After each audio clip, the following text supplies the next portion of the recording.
JP, JP. சொல்லுங்க ஏசப்பா.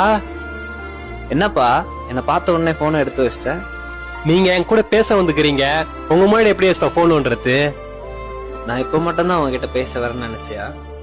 நீ சர்ச்சில் இருக்கும் போதும் நான் பேச வந்தேன், நீ போன் நோண்டிட்டு இருந்த. ஃபேமிலி ப்ரேயர் பண்ணும் போதும் உங்ககிட்ட பேச வந்தேன், போன் பார்த்துட்டு இருந்தேன். நீ பைபிள் படிக்கும் போதும் உங்ககிட்ட பேச வந்தேன், அப்பவும் போன் பார்த்துட்டு இருந்தேன். சரி, தனியா போகும்போதாச்சும் பேசலான்னு பார்த்தா அப்பயும் போன் நோண்டிட்டு இருந்தேன். லாஸ்ட்ல தனி ப்ரேயர் பண்ணலான்னு இப்போ வந்த, அப்பவும் போன் தான் நோண்டிட்டு இருக்கு. உங்க தேவைக்காக இந்த போனை உருவாக்கக்கூடிய ஞானத்தை கொடுத்ததே நான் தான். ஆனா இந்த போனை வச்சு எனக்கு பிரியமில்லாத காரியங்கள் நிறைய செய்றீங்க. கடைசியில இந்த போனை ஒரு விக்கிரகமாவே மாத்திட்டீங்க. என் மேல அன்பு காட்டுறதை விட இந்த போன் மேலதான் அதிகமா அன்பு காட்டுறீங்க.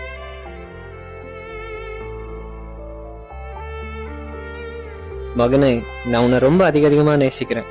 அப்படி நேசிச்சதுனாலதான் பரலோகத்தையே விட்டு இறங்கி வந்தேன். தெய்வ சாயலை விட்டு மனித சாயலுக்கு வந்தேன். மனுஷ சாயல் ஆனதுக்கு அப்புறம் என்னை காரி துப்புனாங்க. உனக்காக நிறைய அவமானங்கள் பட்டேன். என்னை தலையிலே கொட்டுனாங்க. சாட்டையில என்னை அடிச்சாங்க.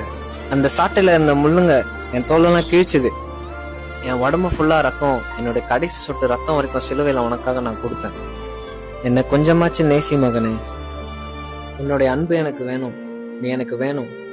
ஏசப்பா, உம்மை மறந்து வாழ்ந்தவன் தான், அது உமக்கே தெரியும்.